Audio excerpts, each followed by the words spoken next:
Subscribe کریں ہمارے channel My 2 AM horror stories کو مزید ڈرا دینے والی ہارر اسٹوریز کے لیے بیل آئیکن کو پریس کرنا مت بھولیں۔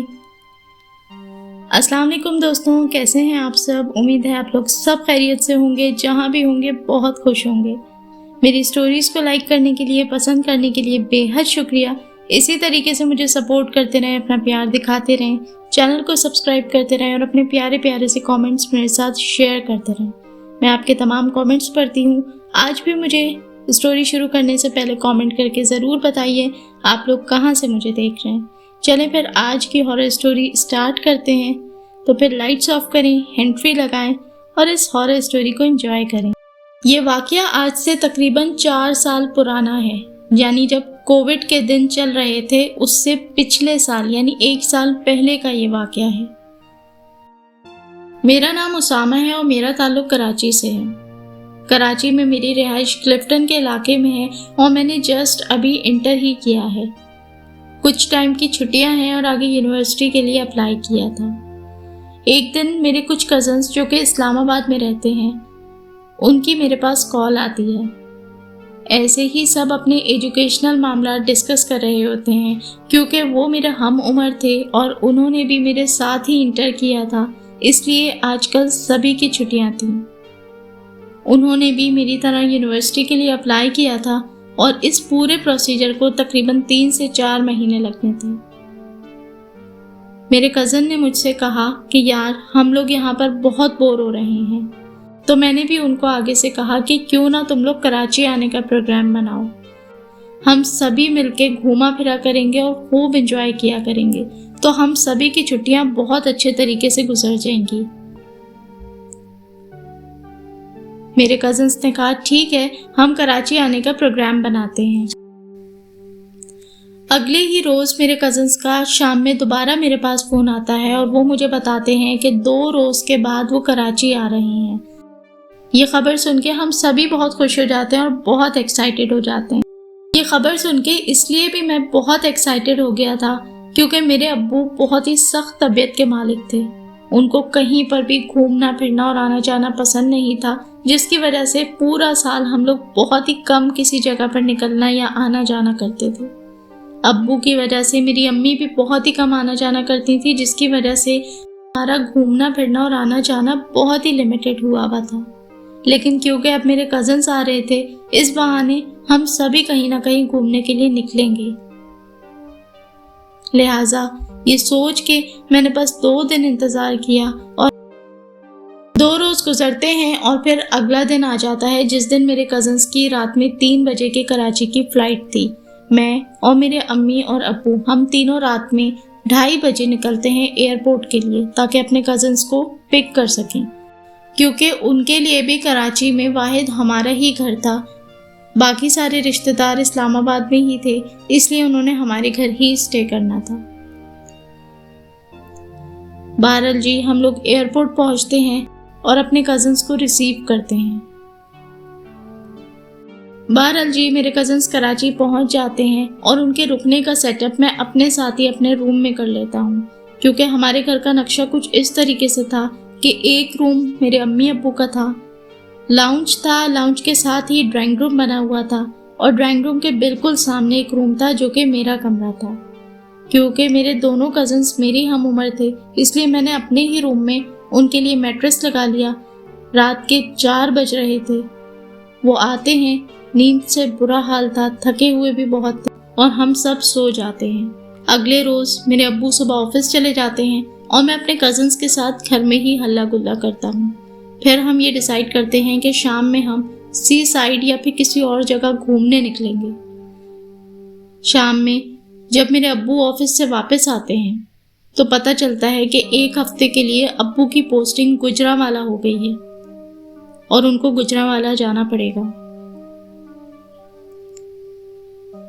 یہ سننے کے بعد ہم تینوں کزنز نے سوچا کہ اب جہاں بھی گھومنے پھرنے کا پروگرام بنانا ہے وہ ہم سب کو اکیلے ہی بنانا پڑے گا۔ تو اب میں نے اور میرے کزنز نے پروگرام بنایا، کیونکہ اب ابو تو گھومنے پھرنے میں شامل نہیں ہوں گے، اس لیے ہم لیٹ نائٹ تک کے بھی پروگرامز آرام سے بنا سکتے ہیں، کیونکہ اگر ابو ان پروگرامز میں شامل ہوتے تو وہ ہمیں بہت ہی زیادہ جلدی یا پھر ٹائم سے گھر لے آتے، لیکن کیونکہ اب ابو کی پوسٹنگ ہو گئی ہے اور ہمیں اکیلے ہی گھومنا پھرنا ہے تو ہم آرام سے موج مستی کر سکتے ہیں اور لیٹ نائٹ گھر آ سکتے ہیں۔ ایک دن میں اور میرے کزنز بیٹھے ہوئے تھے تو اچانک میرے ایک کزن نے کہا، یار اسامہ، کیا کراچی میں کوئی ہانٹڈ لوکیشن موجود ہے؟ کیوں نہ کسی ہانٹڈ یا پر اسرار جگہ کو جا کے دیکھا جائے۔ میں نے اور میرے دوسرے کزنز نے اس کی بات کو ہنسی میں اڑا دیا۔ ہم نے ان سے کہا، کیا پاگل ہو گئے ہو؟ تم یہاں گھومنے آئے ہو یا کوئی ہانٹڈ لوکیشن انویسٹیگیٹ کرنے آئے ہو؟ لیکن میرے اس کزن نے کہا، یار بہت مزہ آئے گا، چل کے دیکھتے تو ہیں، ایسا موقع بار بار نہیں ملتا۔ کیا واقعی یہ جگہیں ہانٹڈ ہوتی ہیں یا صرف کہانیاں ہی مشہور ہیں؟ جب جائیں گے نہیں تو پتہ کیسے چلے گا؟ یہ سوچ کے ہنسی مذاق میں ہمارا واقعی پروگرام بن جاتا ہے۔ اب کیونکہ ان کو کراچی کی اتنی جگہوں کا معلوم نہیں ہوتا اور میں بھی آج سے پہلے کسی ہانٹڈ لوکیشن پہ نہیں گیا تھا، انٹرنیٹ پہ سرچ کرنے کے بعد ہمیں اپنے قریب میں جو جگہ معلوم ہوتی ہے وہ تھی موہاٹا پیلس۔ میں نے اپنے کزنس کو بتایا اور انٹرنیٹ پہ بھی ہم نے اس کے بارے میں معلومات حاصل کی تو معلوم ہوا کہ موہاٹا پیلس کوئی ایسی جگہ ہے جو کہ واقعی میں ہانٹڈ ہے، تو کیوں نہ اسی جگہ کو وزٹ کیا جائے۔ بس اگلے ہی روز ہم لوگوں نے پروگرام بنا لیا اور ہم لوگ کوئی تقریباً شام میں نکل پڑے۔ میرے گھر سے موہاٹا پیلس کا راستہ کوئی 15 منٹ کی ہی ڈرائیو پہ تھا۔ سننے والوں کو یہ بتاتا چلوں کہ موہاٹا پیلس ایک میوزیم ہے جو کہ کراچی کے علاقے کلفٹن میں واقع ہے۔ 1947 کے بعد یہ قائد اعظم کی بہن محترمہ فاطمہ جناح کی رہائش گاہ بھی رہی ہے، لیکن اس کے بعد کافی عرصے تک یہ ایز اے میوزیم استعمال ہوا، لیکن اس کے بعد اس میں کچھ ایسی ایکٹیویٹیز ہونا شروع ہو گئی تھیں جس کی وجہ سے اس کو بند کر دیا گیا ہے اور یہ ہانٹڈ مشہور ہو گیا ہے۔ کیونکہ یہ ایک پبلک پلیس ہے اس لیے اس کو صبح سے لے کے شام تک کے لیے اوپن کر دیا جاتا ہے اور مغرب ہوتے ہی اس جگہ کو بند کر دیا جاتا ہے، کیونکہ وہاں پہ موجود ہر ایک کا ماننا یہی ہے کہ یہاں مغرب کے بعد کچھ ایسی ایکٹیویٹیز اسٹارٹ ہو جاتی ہیں جو کہ بہت شدید پیرانارمل ہوتی ہیں، اس لیے پبلک کے لیے مغرب کے بعد اس جگہ کو بند کر دیا جاتا ہے۔ کیونکہ میں اور میرے کزن پہلی دفعہ اس جگہ جا رہے تھے اس لیے ہمیں یہ بات معلوم نہیں تھی کہ مغرب کے بعد اس جگہ کو بند کر دیا جاتا ہے۔ ہم لوگ گھر سے نکلتے ہی شام کے وقت ہیں اور جب ہم پہنچتے ہیں تو مغرب ہونے میں کوئی تقریباً 10 منٹ کا ہی فرق رہ گیا تھا۔ ہم لوگ اندر جاتے ہیں، اندر سے میوزیم کو دیکھتے ہیں۔ یہ اندر سے بہت بڑی ہال جیسی ایک جگہ تھی جو کہ دکھنے میں بہت خوبصورت تھی، جیسے پرانے زمانے کے محل بنے ہوئے ہوتے ہیں، یہ اسی طریقے کا ایک شاہی محل تھا جس کے اندر ایک میوزیم بنا ہوا ہے جہاں پہ پاکستان کی تاریخی چیزیں رکھی ہوئی ہیں اور لوگ وہی دیکھنے آتے ہیں۔ ابھی ہمیں یہ سب دیکھتے دیکھتے صرف 5 منٹ ہی گزرے تھے کہ اچانک ہمارے پاس وہاں کا گارڈ آیا اور اس نے کہا، برائے مہربانی اب اس جگہ کو خالی کر دیں اور آپ لوگ یہاں سے چلے جائیں، مغرب کی اذان میں صرف 5 منٹ رہ گئے ہیں اور ہم اسے مغرب کے وقت بند کر دیتے ہیں۔ اور ہمارے ساتھ ساتھ یہ بات اس نے ہر اس فیملی کو بولی جو وہاں پر موجود تھی۔ اب آپ یہ سمجھ لیں کہ وہاں پہ موجود 90% لوگ اس کی بات سنتے ہی وہاں سے چلے گئے تھے اور انہوں نے بغیر کسی سوال اور جواب کے اس جگہ کو خالی کر دیا تھا۔ جو لوگ ابھی بھی اندر موجود تھے اب وہ بھی آہستہ آہستہ باہر کے مین گیٹ کی طرف جا رہے تھے۔ میرے کزن نے مجھ سے کہا، یار یہ کیا بات ہوتی ہے؟ ابھی تو ہم آئے ہیں، یہ تو ہمیں یہاں پر رکنے ہی نہیں دے رہا، ہمیں تو اس جگہ کو دیکھنا تھا، کیا یہ جگہ واقعی میں ہانٹڈ ہے؟ اس کے بعد ہم وہاں کے گارڈ کے پاس جاتے ہیں اور اس سے کچھ معلومات حاصل کرتے ہیں۔ میں اس سے پوچھتا ہوں، بھائی ہم نے اس جگہ کے بارے میں سنا ہے کہ یہ جگہ پر اسرار ہے، کیا واقعی ایسا ہے؟ تو وہاں کا گارڈ ہمیں بتاتا ہے کہ بھائی یہاں پر واقعی میں کچھ ایسی پر اسرار حرکتیں ہوتی ہیں۔ وہ ہم سے کہتا ہے، بھائی یہ جگہ بالکل ہانٹڈ ہے، یہاں پر مغرب کے بعد اندھیرا ہوتے ہی ایسی پر اسرار آوازیں اور پر اسرار حرکتیں شروع ہو جاتی ہیں جو کہ ناقابل برداشت ہوتی ہیں۔ سیفٹی کی وجہ سے ہم اس جگہ کو مغرب کی اذان سے پہلے ہی خالی کرا لیتے ہیں، اس لیے بہتر یہی ہے کہ آپ لوگ بھی یہاں سے چلے جائیں۔ اب ہمیں گارڈ سے بولتے ہوئے بھی بہت ڈر لگ رہا تھا کہ تھوڑی دیر ہمیں رکنے دو یا ہم اندر جا کے انویسٹیگیٹ کرنا چاہتے ہیں، کیونکہ اس نے ہمیں کافی سخت لہجے میں کہا تھا کہ آپ لوگ یہاں سے چلے جائیں۔ میں نے اپنے کزن سے کہا چھوڑو یار، گھر چلتے ہیں، لیکن وہ کسی قیمت پہ آمادہ ہی نہیں تھا۔ وہ گارڈ کے پاس جاتا ہے اور اسے کہتا ہے بھائی ہمیں تھوڑی دیر اندر رکنے دو، ہم دیکھنا چاہتے ہیں کیا یہ جگہ واقعی میں ہانٹڈ ہے۔ جس پہ وہ ہمیں کہتا ہے بھائی ہمیں اوپر سے بالکل بھی کسی کو اندر چھوڑنے کا آرڈر نہیں ہے، کوئی بھی یہاں آپ کو دیکھ لے گا تو میری نوکری خطرے میں پڑ جائے گی، اس لیے آپ لوگوں سے گزارش ہے ضد نہ کریں اور اس جگہ کو چھوڑ دیں۔ میرا کزن تو ویسے ہی بلا کا ضدی تھا اور اس کو شوق بھی بہت تھا، اس لیے ہم سبھی یہ بات سمجھ گئے تھے کہ ایسا ہو ہی نہیں سکتا کہ وہ اس جگہ کو بغیر دیکھے ہی چلا جائے۔ اس نے پھر گارڈ سے ریکویسٹ کی بھائی ہم اپنی ذمہ داری پہ اندر جانا چاہتے ہیں، اگر کوئی معاملہ ہوگا تو یہ ہماری اپنی ذمہ داری ہے، اس میں آپ کا نام نہیں آئے گا، آپ چاہیں تو ہم سے یہ لکھ کے لکھوا لیں۔ وہ پھر بھی منع کر دیتا ہے اور جانے نہیں دیتا۔ اتنے میں میرا کزن 500 روپے جیب سے نکالتا ہے اور اس کے ہاتھ پہ رکھتا ہے کہ بھائی ہمیں صرف اندر سے دیکھنے دو، ہم 1 گھنٹے کے اندر واپس آ جائیں گے۔ وہ گارڈ ہمیں پیسے واپس کر دیتا ہے اور وہ کہتا ہے صاحب آپ کے سامنے ہی یہاں کا سارا ماحول ہے، کیا آپ کو یہاں میرے اور آپ کے علاوہ کوئی اور شخص نظر آ رہا ہے؟ آپ بلا وجہ ضد کر رہے ہیں۔ تب میرا کزن اسے کہتا ہے بھائی ہم اسلام آباد سے بہت دور سے کراچی گھومنے آئے ہیں، مجھے بہت شوق ہے، میں نے اس جگہ کے بارے میں کافی سنا ہے، اگر آپ ہمیں صرف آدھے گھنٹے کے لیے اندر جانے کی اجازت دے دیں تو ہم آدھے گھنٹے کے بعد واپس آ جائیں گے۔ آپ بولتے ہیں تو میں آپ کو لکھ کے دے دیتا ہوں۔ اب کیونکہ یہ ایک بہت ہی رسکی معاملہ ہو گیا تھا، ہم نے کافی ریکویسٹ کر لی تھی، لیکن شاید وہ جگہ واقعی بہت پراسرار تھی، اس لیے وہ گارڈ ہمیں بالکل بھی اندر جانے کی اجازت نہیں دے رہا تھا۔ کافی ضد کرنے کے بعد وہ اندر سے کوئی اسٹیمپ پیپر ٹائپ کا ایک پیپر لے کر آتا ہے اور وہ کہتا ہے کہ بھائی اس پہ انگوٹھا لگائیں اور اپنی ذمہ داری پہ لکھیں کہ خدا نہ خواستہ کوئی معاملہ ہو جائے یا کوئی بات ہو جائے تو اس کی ذمہ داری میری نہیں ہے، کیونکہ اگر میں آپ کو اندر چھوڑتا ہوں اور اندر کوئی معاملہ ہو جاتا ہے تو اس لیے میری اوپر سے ایکسپلینیشن کال ہو جائے گی اور میری نوکری خطرے میں پڑ جائے گی۔ میں آپ کو ابھی بھی منع کر رہا ہوں کہ آپ لوگ لوٹ جائیں، اس جگہ کے اندر جانا مناسب نہیں ہے۔ کیونکہ میرے کزن کو بہت ہی شوق تھا اور اسے بہت ہی جوش چڑھا ہوا تھا، اس لیے وہ اس پیپر پہ لکھ دیتا ہے کہ ہم اپنی ذمہ داری پہ اندر جا رہے ہیں، ساتھ ہی اپنا موبائل نمبر بھی لکھ دیتا ہے اور سائن کر کے انگوٹھا لگا دیتا ہے۔ کوئی شام کے 7 بجے کا وقت تھا اور وہ ہمیں ٹھیک آدھے گھنٹے یعنی 7:30 بجے تک کے لیے اندر جانے کی اجازت دے دیتا ہے۔ اب ہم تینوں کزن وہاں پر اندر جاتے ہیں۔ اندر بہت ہی گھپ اندھیرا تھا، وہ بہت بڑا ہال تھا، کیونکہ ہم اسے دن کی روشنی میں اندر سے دیکھ چکے تھے، اس لیے اس جگہ کو اندر سے پہچاننا ہمارے لیے مشکل نہیں تھا۔ لیکن ایک بات ماننے والی تھی کہ وہاں اندر بے حد اندھیرا تھا، اور اب کیونکہ ہم اکیلے تھے اور اس جگہ کے بارے میں بہت کچھ سن رکھا تھا، اس لیے ویسے ہی بہت ڈر لگنے لگ گیا تھا۔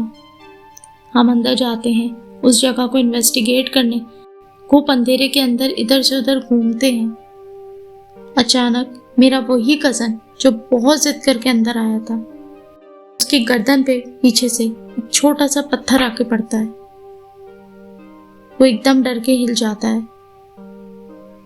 موبائل کی ٹارچ آن کر کے وہ دیکھتا ہے تو بظاہر تو وہ ایک بہت ہی کنکر جیسا چھوٹا سا پتھر تھا، لیکن وہ بتاتا ہے کہ وہ اسے اتنی زور سے لگا تھا جیسے کسی نے ایک مٹھی کے سائز کا پتھر اسے کھینچ کے مارا ہو۔ وہ اس چیز کو اگنور کر دیتا ہے اور آگے بڑھتا ہے۔ اچانک ہی اسے کسی عورت کی ہنہنانے کی آواز آتی ہے، جیسے کوئی کسی کے کان میں ہلکے سے سرگوشی کر رہا ہو۔ یہ آواز ہم سب نے بھی سنی تھی اور یہ بہت ہی خوفزدہ کر دینے والی آواز تھی، لیکن کیونکہ ہمیں پہلے سے معلوم تھا کہ یہ جگہ ہانٹڈ ہے اور ہمیں یہ بھی بہت اچھے سے بتا دیا گیا تھا کہ یہاں اندر کچھ نہ کچھ معاملات ضرور ہوتے ہیں، اس لیے ہمیں یہ سب چیزیں ذہن میں پہلے سے موجود تھی کہ یہاں کوئی نہ کوئی ایسی ایکٹیویٹی ضرور ہوگی، لیکن آگے جو ہمارے ساتھ ہوا اس کا ہم نے تصور بھی نہیں کرا تھا۔ یہ تو ہمیں معلوم تھا کہ کچھ نہ کچھ چھوٹی موٹی ایکٹیویٹیز ہوں گی جو کہ ہم نوٹ کریں گے یا ہمیں دکھائی دیں گی، لیکن ہمارے ساتھ اتنا بڑا معاملہ ہو جائے گا یہ ہمارے وہم و گمان میں بھی نہیں تھا۔ ہم تھوڑا سا آگے چلتے پھرتے ہیں کہ اچانک ہی ہمیں ہلکی سی ایک سیٹی کی سی آواز آتی ہے۔ اب میرا کزن مجھ کو دیکھتا ہے اور میں اس کی طرف دیکھتا ہوں۔ اب ہمیں آہستہ آہستہ ڈر لگنا شروع ہو جاتا ہے۔ اچانک ہی مجھے ایسا لگتا ہے جیسے میرے پیچھے سے کوئی ٹھنڈی ہوا کا جھونکا گزرا ہو۔ میرے ہاتھوں پیروں کے رونگٹے کھڑے ہو جاتے ہیں۔ یہ بہت ہی خوفزدہ کر دینے والی سچویشن تھی۔ ہم جو چیزیں دیکھنا چاہتے تھے وہ ہمیں آلریڈی محسوس کرا دی گئی تھی، لیکن پھر بھی ہم وہاں جمے رہے، اندر گھومتے رہے۔ کچھ نہ کچھ دیکھنے کی تلاش میں ہم مسلسل وہاں گھوم رہے تھے۔ ایک پوائنٹ پہ آ کے ہمیں ایسا محسوس ہوا کہ اب اندر جو مخلوق ہے وہ ہم سے تنگ ہو رہی ہے، کیونکہ اندھیرے کی وجہ سے ہم تینوں نے ہی اپنے موبائل کی ٹارچ لائٹ آن کی ہوئی تھی، اور چیز سنا ہے کہ اس مخلوق کو روشنی بالکل بھی پسند نہیں ہوتی، کیونکہ یہ ان کی جگہ ہے، وہ وہاں موجود ہیں۔ اس چیز کی تو ہمیں بہت اچھے سے آگاہی ہو چکی تھی۔ وہ چھوٹی چھوٹی حرکتوں کے ساتھ ہمیں احساس دلا رہے تھے کہ یہ سب یہاں موجود ہیں، لیکن جب ہم پھر بھی وہاں پر گھومتے رہے اور مسلسل روشنی کرتے رہے، تب اچانک ایک ایسی چیز ہوئی جس نے ہمیں الٹے پیروں وہاں سے بھاگنے پہ مجبور کر دیا۔ اچانک ہی مجھے اور میرے باقی دونوں کزنس کو، ہم تینوں کو، سامنے والی دیوار پہ ہوا کی رفتار سے ایک ایسا کالا بھیانک سا سایہ چلتا ہوا نظر آیا، جس کو ہم نے باقاعدہ طور پہ دیکھا اور محسوس کیا۔ اب آپ اس چیز کو تصور کریں کہ ہماری آنکھوں کے سامنے جو دیوار ہے، اس دیوار پہ وہ سایہ چلتا ہوا جا رہا ہے۔ اس کی سپیڈ بہت ہی سلو تھی، اس لیے ہم سب نے اسے باقاعدہ طور پہ اوپر سے نیچے تک دیکھا۔ وہ سایہ مکمل طور پہ ہوا میں تھا، یعنی اس کے پاؤں موجود نہیں تھے۔ وہ زمین سے کوئی تقریباً 1 فٹ اوپر کے فاصلے پہ چل رہا تھا، جیسے کوئی ہوا میں تیر رہا ہو۔ اس کا چہرہ بہت ہی بھیانک سا تھا، جو ہمیں آدھا نظر آیا اور آدھا جیسے کسی نے چادر سے منہ ڈھانپا ہوا۔ وہ مکمل طور پہ جیٹ بلیک کلر کا ایک سایہ تھا، جو کہ آہستہ آہستہ ہمارے آگے سے گزرا، اور جتنی دیر وہ ہمارے آگے سے گزرا، ایک عجیب سا سرد ہوا کا احساس رہا، جس نے ہمارے رونگٹے کھڑے کر دیے، اور نہ صرف رونگٹے کھڑے ہوئے بلکہ ہمیں جیسے کسی نے فریز کر دیا ہو۔ ہم لوگ بہت ہی خوفزدہ ہو گئے تھے۔ اس چیز کو دیکھتے ہوئے میری کزن کی چیخ نکل گئی اور ہم لوگ الٹے پاؤں وہاں سے بھاگے، لیکن کیونکہ موہاٹا پیلس بہت ہی بڑی جگہ ہے، اس لیے ہمیں وہاں سے باہر آنے میں بھی کچھ سیکنڈز لگے، اور جیسے ہی ہم پلٹے اور وہاں سے باہر آنے لگے، تب ہم تینوں پہ مسلسل چھوٹے چھوٹے کنکر جیسے پتھر کوئی پھینکے جا رہا تھا، اور وہ پتھر باقاعدہ ہماری کمر اور ٹانگوں پہ لگ رہے تھے آ کے۔ وہ بالکل چھوٹے چھوٹے کنکر جیسے پتھر تھے جو کوئی ہماری کمر اور ٹانگوں پہ مسلسل پیچھے سے پھینک رہا تھا، اور وہ ٹھیک ٹھاک زور سے آ کے ہمیں لگ رہے تھے۔ ہم بھاگتے ہوئے وہاں سے نکلے اور سیدھا باہر آ کے گارڈ کے پاس رکے۔ اس گارڈ نے ہمیں آدھے گھنٹے کا ٹائم دیا تھا، لیکن یہ سارا معاملہ 20 منٹ کے اندر ہی نپٹ گیا۔ ہم 7 بجے اندر گئے تھے اور 7:20 پہ ہم بھاگتے ہوئے وہاں سے نکلے۔ باہر آ کے گارڈ کو ہم نے یہ سارا واقعہ بتایا، تو اس نے مجھ سے کہا کہ سر، اب تو آپ کو یقین آ گیا ہوگا نا، ہم ایسے ہی اندر جانے کو منع نہیں کرتے۔ ہمیں سختی سے آرڈرز ہیں کہ اس جگہ کو مغرب کے بعد بند کر دیا جائے، اسی لیے یہ جگہ آج بھی پبلک کے لیے مغرب کے بعد بند کر دی جاتی ہے۔ اسی لیے میں نے آپ کو پہلے ہی سمجھایا تھا کہ اندر نہ جائیں، لیکن آپ کے بے حد اصرار پہ میں نے اندر آپ کو بھیجا۔